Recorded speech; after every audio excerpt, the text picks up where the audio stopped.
Hello and welcome. Last lecture में हमने देखा कि how to solve exact differential equations. अब एग्जैक्ट डिफरेंशियल इक्वेशन का जो स्टैंडर्ड और जनरल फॉर्म होता है वो होता है कुछ इस तरीके से, जिसको हमने लिखा था any quantity in terms of X and Y dx plus another quantity dy is equal to 0।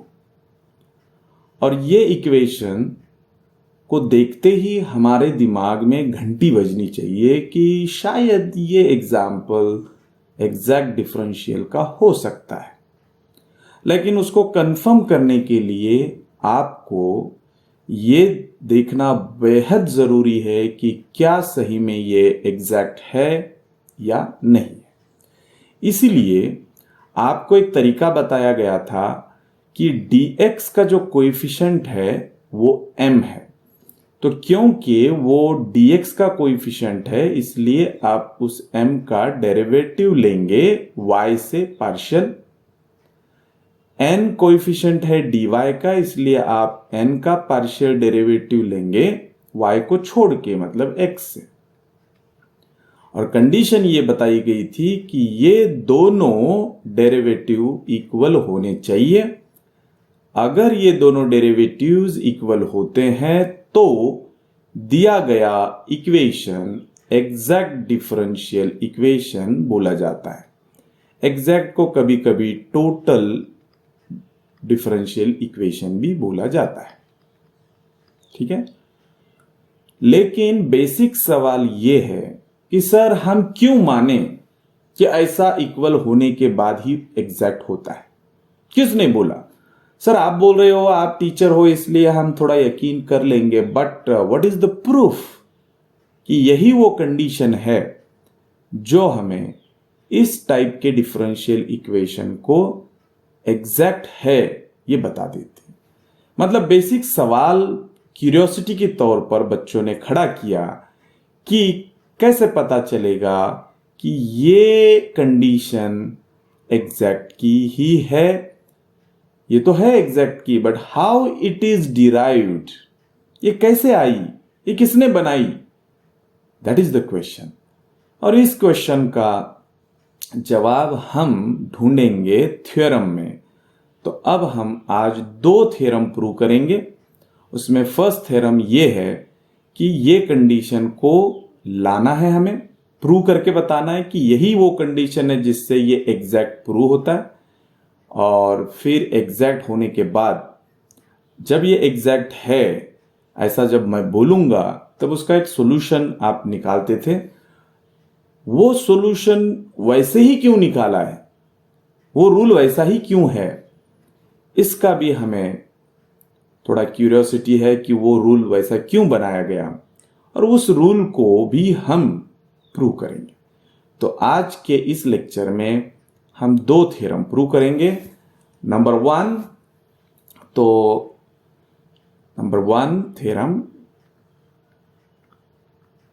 Theorem one theoretical part है ये। तो वो थ्योरम का स्टेटमेंट कुछ ऐसा रहेगा, find the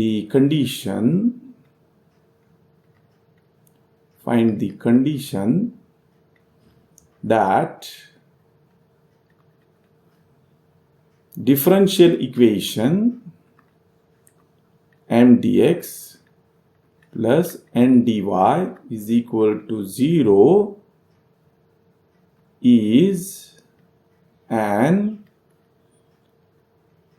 exact differential equation।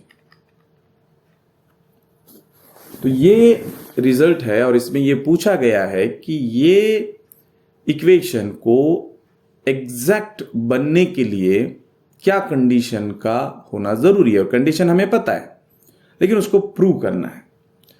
तो इसका प्रूफ कैसे लिखा जाता है, देखिए, प्रूफ PROFF, ये तो स्पेलिंग आपको आता ही होगा, तो ये पहले लिखिए। तो इस क्वेश्चन में हमें ये डिफरेंशियल इक्वेशन दिया है। इस दुनिया में देखो कोई किसी को कुछ फ्री में देता नहीं है, इन्होंने इतना बढ़िया डिफरेंशियल इक्वेशन दिया, तो उसका रिस्पेक्ट करते हुए हमें ये यहां पर लिखना है गिवन, और वो जो उन्होंने दिया है इक्वेशन उसको लिख देना है M D x plus N D Y is equal to 0। और ये बार बार यूज होगा, इसलिए इसको हम एक इक्वेशन नंबर डाल के रख देते हैं। अब इसको एग्जैक्ट बनना है तो एग्जैक्ट का मीनिंग क्या होता है ये समझना होगा। एग्जैक्ट का मतलब होता है इस डिफरेंशियल इक्वेशन को मैं एग्जैक्ट या टोटल तभी बोलूंगा जब ये लेफ्ट साइड जो भी है वो किसी दूसरे फंक्शन का टोटल डेरिवेटिव रहेगी। देखिए मैंने बोला था एग्जैक्ट वर्ड एंड टोटल दोनों सेम है, तो इसलिए कहीं ना कहीं जब मैं इसको एग्जैक्ट बनाने की या बोलने की कोशिश कर रहा हूं, इसका मतलब इसका relation definitely related to total derivative. So for, यहां लिखेंगे हम for exact differential equation, for exact differential equation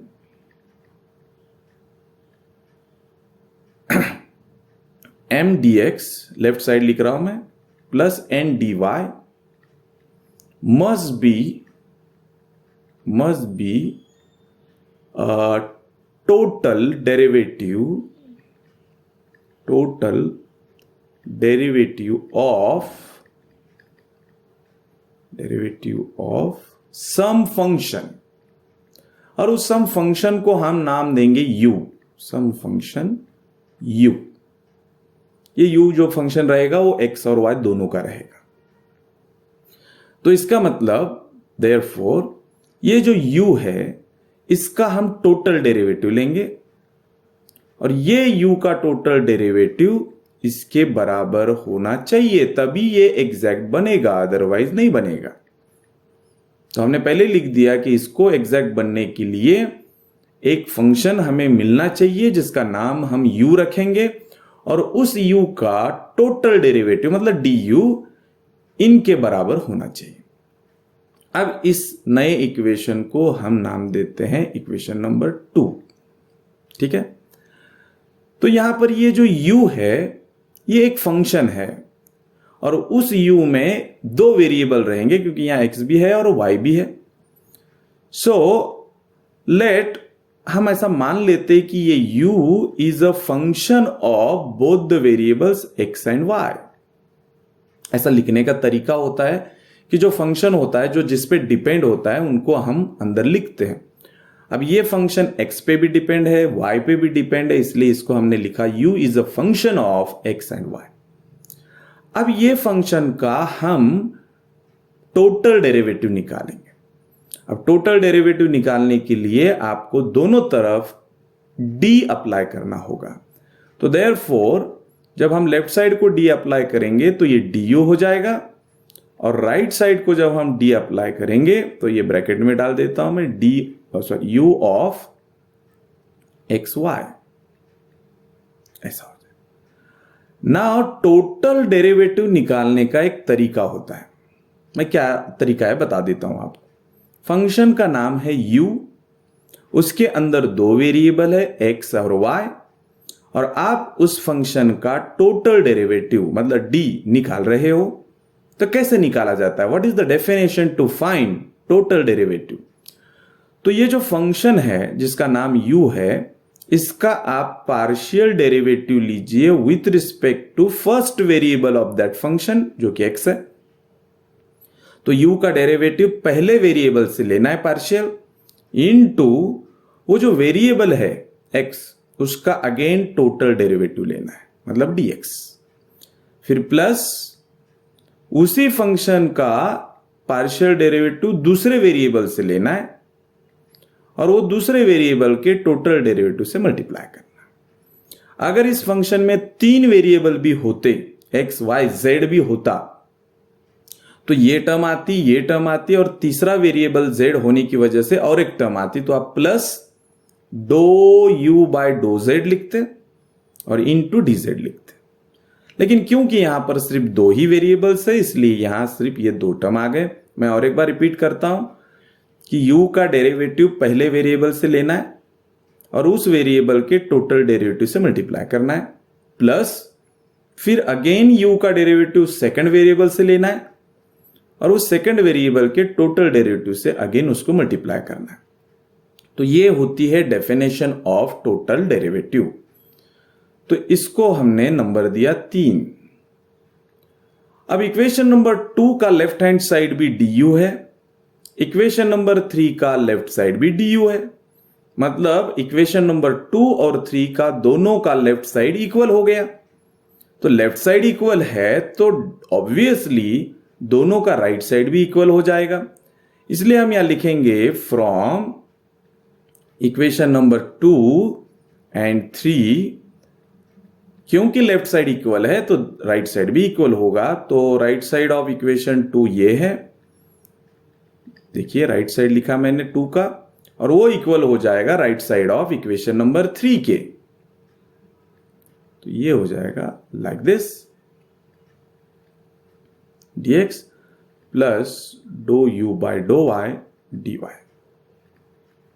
ठीक है, अब क्या होगा, you observe this first term, इसकी फर्स्ट टर्म, इसकी फर्स्ट टर्म, देखो इसमें भी dx है, यहां भी dx है और दोनों टर्म्स इक्वल है, मतलब दोनों साइड इक्वल है। तो हम क्या करेंगे, इनके कोएफिशिएंट को इक्वेट करेंगे। तो यहां जो dx है, यहां जो dx है, तो उसका कोएफिशिएंट और उसका कोएफिशिएंट सेम हो जाएगा। तो हम यहां कमांड डालेंगे और equating coefficients of dx and dy। ठीक है, तो इधर का dx का कोएफिशिएंट है m और इधर का है डो u बाय डो x। तो हमको मिलेगा m is equal to dough u by dough x और n equal to dough u by dough y। ठीक है, अब क्या करना है, यहां पर u का डेरिवेटिव x से लिया है, लेकिन u में तो दो वेरिएबल थे, x भी था y भी था। तो हम u का डेरिवेटिव जैसा x से लिया है वैसे y से भी ले सकते हैं, लेकिन क्योंकि यहां x से लिया गया है ऑलरेडी, इसलिए इसका अब डेरिवेटिव हम y से लेंगे। तो ये हो जाएगा डो m बाय डो y, दोनों तरफ ये ऑपरेटर अप्लाई करेंगे हम, देखिए ऐसे, ये डो u बाय डो x हो जाएगा। और यहां पर ऑलरेडी y से डेरिवेटिव है तो इसका हम डेरिवेटिव x से लेंगे। तो दोनों तरफ का derivative partially with respect to x से लिया जाएगा। तो ये लाइक दिस डो u बाय डो y। अब क्या हो जाएगा, ये आपका डो m बाय डो y जो लेफ्ट साइड में है वो एज इट इज, और यहां पर u का दो बार डेरिवेटिव लिया गया, एक बार x से एक बार y से। तो इसको लिखने का कन्वेंशनल तरीका ये होता है कि दो बार डेरिवेटिव, तो डो two u by dough y पहले लिया है, डो x सीक्वेंस में लिखना है। और इसका कन्वेंशनल तरीका है डो n by dough x equal to, यहां हम लिखेंगे डो दो बार आया है तो डो two u by dough x sequence में डो y। अब क्या हो गया, u का डेरिवेटिव x से भी लिया है, y से भी लिया है, u का डेरिवेटिव x से भी लिया है, y से भी लिया है, ऑर्डर चेंज है, यहां पहले x से लिया है फिर y से लिया है, यहां पहले y से लिया है फिर x से लिया है, लेकिन उससे कुछ फर्क नहीं पड़ता है। बट वी नो दैट कि ये जो ऑर्डर चेंज करके डेरिवेटिव लेने का तरीका है, ये देखो, और ये जो डेरिवेटिव है जिसमें हमने पहले y से लिया है फिर x से लिया है, फर्क नहीं पड़ता है ऑर्डर चेंज करने से, ये दोनों इक्वल ही आएंगे। इसकी जानकारी मुझे ऑलरेडी है। तो क्या हो जाएगा, इनके दोनों के राइट साइड इक्वल हो जाएंगे, इसलिए लेफ्ट साइड भी इक्वल हो जाएगा। मतलब देयरफॉर इसका लेफ्ट साइड डो m बाय डो y और इसका राइट साइड डो n बाय डो x दोनों इक्वल हो जाएंगे। और पता है आपको, यही तो हमको प्रूव करना था कि यही वो कंडीशन है, इसीलिए हम एग्जैक्ट को चेक करने के लिए ये कंडीशन को यूज करते हैं। and this is your required condition. For that condition, if we'll check, or if this condition will be satisfied, then the given equation will become exact differential equation. Alright, तो ये यहां complete theorem हो जाता है. अब दूसरा जो theorem है, थ्योरम नंबर 2, उस थ्योरम नंबर 2 में हम ये देखेंगे कि ठीक है, थ्योरम नंबर 2 में हम देखेंगे कि ठीक है, वो एग्जैक्ट डिफरेंशियल इक्वेशन है. अब उसका सॉल्यूशन जो आपने तरीका बताया था कि पहली टर्म का इंटीग्रेशन लेना है, दूसरे टर्म में से x के टर्म को हटाकर, ऐसा कुछ बताया था मैंने पिछले लेक्चर में, तो वो कैसे किया जाता है. तो थ्योरम का स्टेटमेंट ऐसा रहेगा कि फाइंड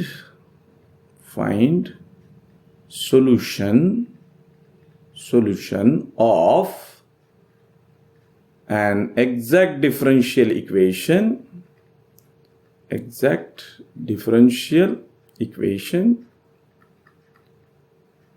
क्या था exact differential equation? m dx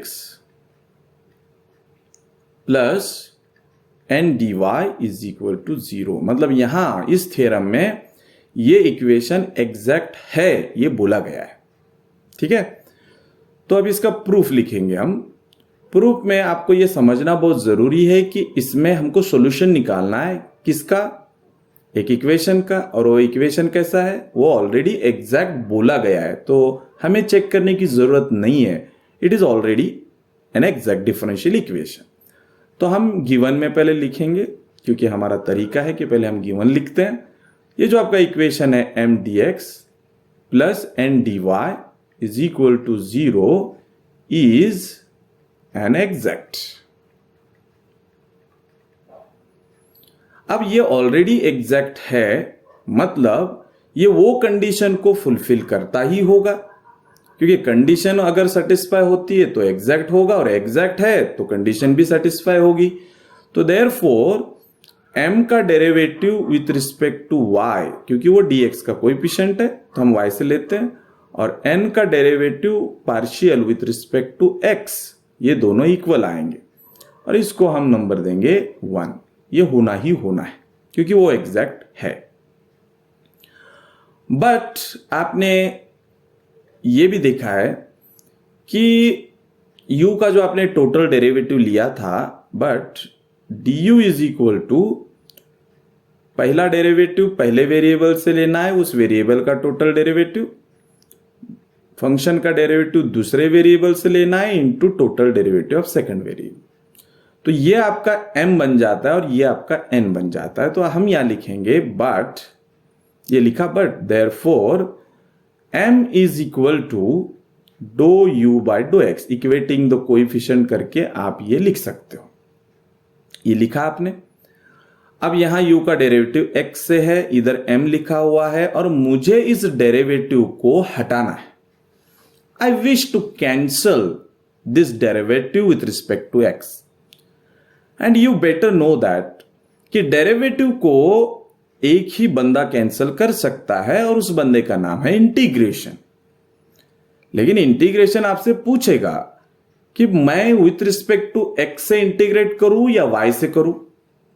तो आपको किसको कैंसिल करना है? डो बाय डो x, इस डेरिवेटिव को कैंसिल करना है, और वो डेरिवेटिव x से लिया है, तो आपको इंटीग्रेशन भी x से ही लेना होगा. इसलिए हम क्या करेंगे, इसको इंटीग्रेट करेंगे. तो integrating with respect to x we get. तो हमें पता है integration with respect to x कैसे लिखा जाता है. देखिए लेफ्ट साइड में m है तो उसका integration with respect to x लिखिए, राइट साइड में जो भी है वो लिखिए, और उसका इंटीग्रेशन भी विथ रिस्पेक्ट टू x लिखिए. अब इसमें क्या हो जाएगा, ये लेफ्ट साइड को हम एज इट इज लिखेंगे, m dx is equal to derivative और इंटीग्रेशन हो जाता है कैंसल, इसलिए यहां u बचेगा, सिर्फ u बचेगा, डेरिवेटिव और इंटीग्रेशन कैंसिल हो गया, और प्लस कांस्टेंट ऑफ इंटीग्रेशन जो आप 12th में c लिखते थे, उसका मीनिंग ये होता है कि वो ऐसी क्वांटिटी रहती है, उसको कांस्टेंट ऑफ इंटीग्रेशन इसलिए बोला जाता है क्योंकि उसका derivative with respect to x 0 आना चाहिए। तो यहां पर मैं सी भी लिख सकता हूं, या फिर एक्स को छोड़ के कुछ दूसरे वेरिएबल में भी लिख सकता हूं, क्योंकि ये पार्शियल डेरिवेटिव है, और पार्शियल डेरिवेटिव में जब आप डेरिवेटिव एक्स से लेते हो तो दूसरा वेरिएबल भी कांस्टेंट ट्रीट होता है। इसलिए यहां आप सी भी लिख सकते हो, कांस्टेंट ऑफ इंटीग्रेशन, या आप कोई दूसरा फंक्शन लिख सकते हो, जैसा मैं यहां एफ ऑफ, लेकिन वो एक्स का फंक्शन नहीं होना चाहिए, वो दूसरे वेरिएबल का होना चाहिए, तो मैं लिखता हूं एफ ऑफ वाई। तो आप कंफ्यूज मत होइए, यहां पर कांस्टेंट ऑफ इंटीग्रेशन का मतलब होता है कि ऐसी क्वांटिटी जिसका डेरिवेटिव 0 आना चाहिए। अब एफ ऑफ वाई में सिर्फ वाई है, उसमें एक्स है ही नहीं, तो उसका अगर हम partial derivative with respect to x लेंगे तो ऑब्वियसली एक्स है ही नहीं, तो वाई जो है वो ट्रीटेड एज अ कांस्टेंट होगा और फिर उसका डेरिवेटिव 0 आएगा। तो इसलिए सी लिखा क्या या एफ ऑफ वाई लिखा क्या, उससे कुछ फर्क नहीं पड़ता है। तो ये आपको मिला। अब क्या करना है, ये जो कांस्टेंट ऑफ इंटीग्रेशन है इसकी वैल्यू हमें ढूंढ के निकालना है। अब ये निकालने के लिए हमें कुछ करना पड़ेगा। अब क्या करेंगे आप, तो आपको इससे कुछ फायदा होगा। तो फायदा ये है कि जैसा यहां m इक्वल टू ये था, वैसा n equal to do u by dough y भी होगा। तो यहां मुझे n को लाना है। अब n को अगर मुझे लाना है तो मुझे ये लाना पड़ेगा। देखो do u by dough y n है, यहां u है, तो u का अगर हम डेरिवेटिव y से लेते तो ऐसा दिखेगा, और ऐसा दिखेगा तो उसके जगह हम कैपिटल N लिख सकते हैं, और कैपिटल N को मुझे इसमें इन्वॉल्व करना है। तो इसलिए इस इक्वेशन का हम partial derivative differentiate with respect to y लेते हैं पार्शियली। ठीक है, मकसद समझ में आया क्यों y से ले रहे हैं? क्योंकि ये जब do u by dough y बनेगा तब वो ऐसा दिखेगा, और ऐसा दिखेगा तो उसके जगह हम n लिख सकते हैं, और मुझे n को दिखाना है। That's why we are taking partial derivative with respect to y। सभी का लेंगे, लेफ्ट साइड का भी लेंगे, राइट साइड में जितने टर्म है उनका भी लेंगे। अब लेफ्ट साइड में कौन है, इंटीग्रेशन m dx, तो उसका भी partial derivative with respect to y लेना पड़ेगा। तो आपको क्या दिखेगा, ये आपका इक्वेशन था, देखिए मैं इक्वेशन को फिर से लिख देता हूं। इंटीग्रेशन m dx लेफ्ट में था, ये u था, और इधर था f ऑफ y, और आपको इसका डेरिवेटिव लेना है partial with respect to y। So you are taking do by dough y of integration m dx, फिर ये u का डेरिवेटिव लेंगे विथ रिस्पेक्ट टू y, तो ये ऐसा दिखेगा। और यहां पार्शियल डेरिवेटिव लेने की जरूरत नहीं है, हम बोल रहे हैं पार्शियल, लेकिन पार्शियल तभी हरकत में आता है जब एक से ज्यादा वेरिएबल होंगे। यहां तो एक ही वेरिएबल है और वो है एफ डैश।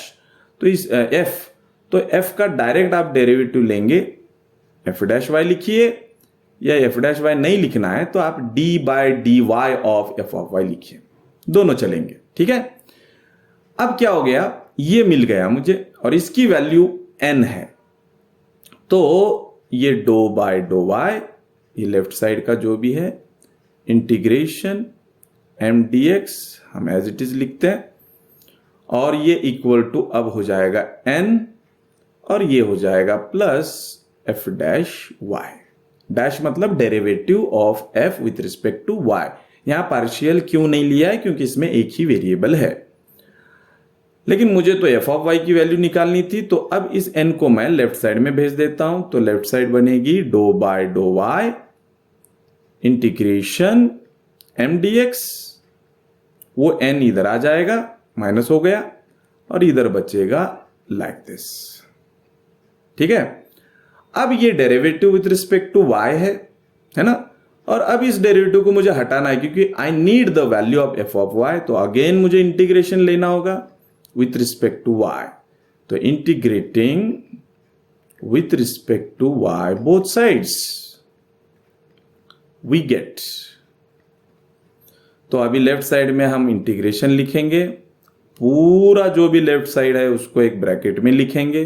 देखो ये ऐसा था, integration of m D x है ना, माइनस एन, इसको कंप्लीट एक ब्रैकेट दिया और ये y से ले रहे हैं हम, और इक्वल टू इधर हो जाएगा integration of F dash Y D Y.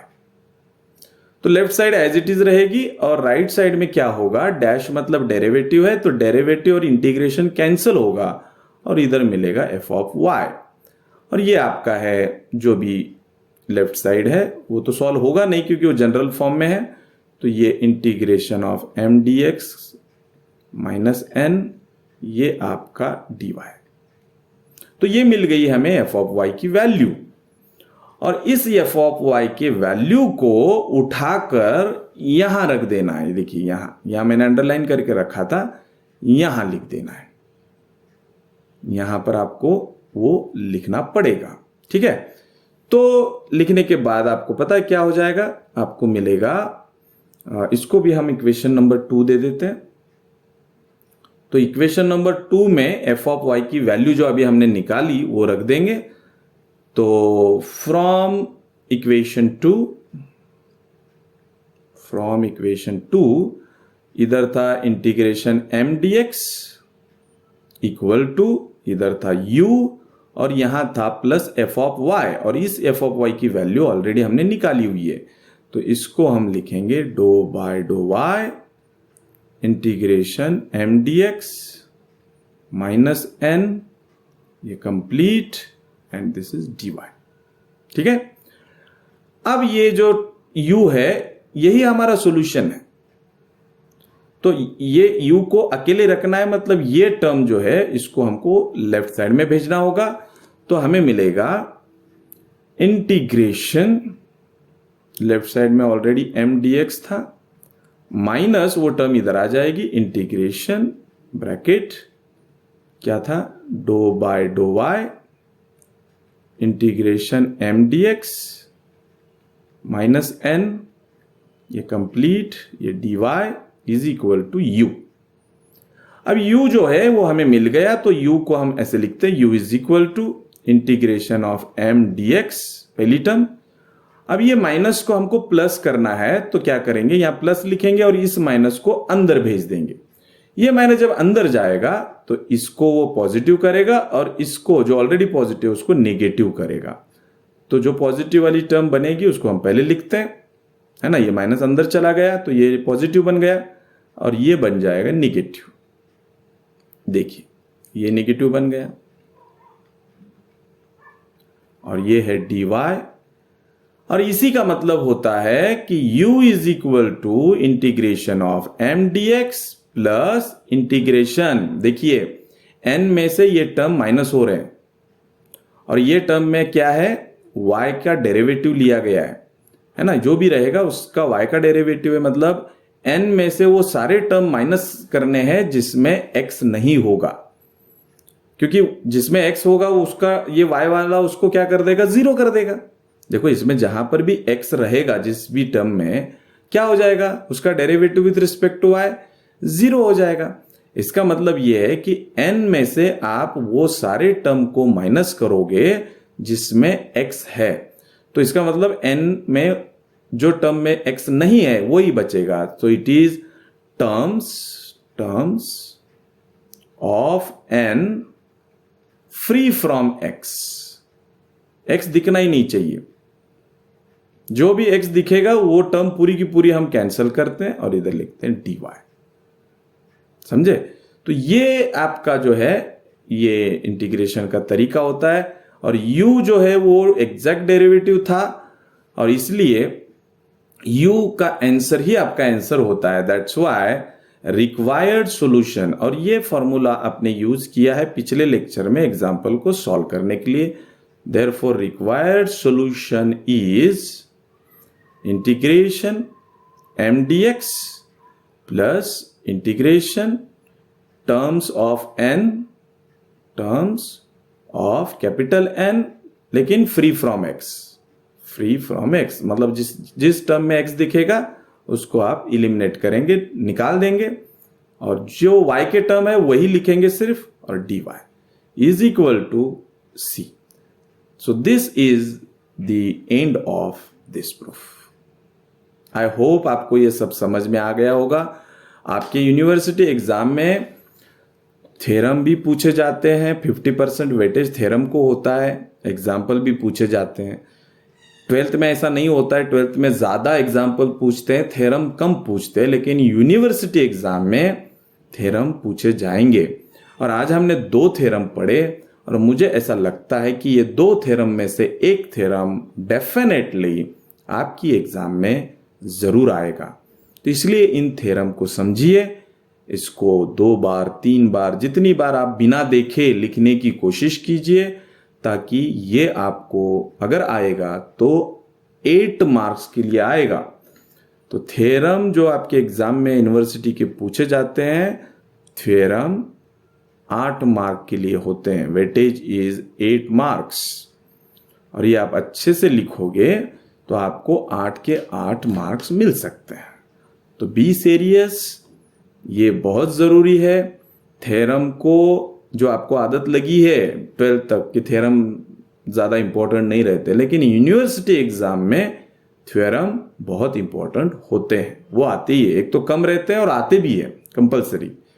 तो इसलिए इन 2 थ्योरम की आपने बहुत अच्छे से, बहुत ज़्यादा परफेक्शन से प्रैक्टिस करना ज़रूरी है।